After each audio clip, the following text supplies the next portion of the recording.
ফটিকরায় কুমারঘাটের প্রধান সড়কে দেখা গেল এক বেনজির দৃষ্টান্ত।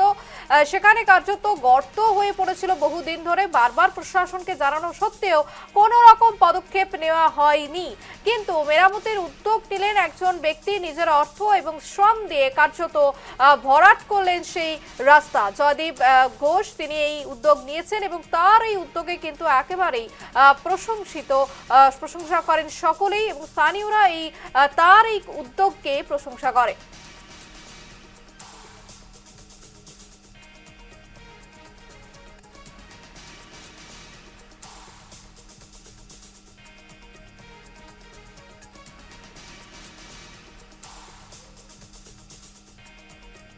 অনেকদিন ধরে টমটম চালাই আমি, রাস্তাঘাট ঠিক করে না, অনেক জায়গাতে অনেক রাস্তাঘাট ঠিক করে না।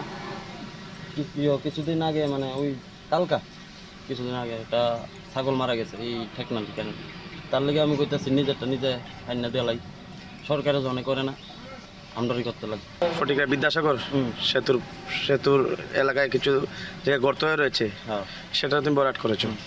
অন্য জায়গা তো করছি, আগরতলা করছি। তো আগামী দিনেও কি তোমাদের এই কাজ জারি থাকবে, সামাজিক কাজ?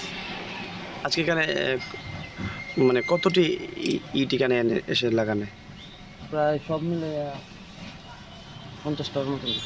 50টা ইট তুমি কিনে এখানে গর্ত ভরাট করেছো।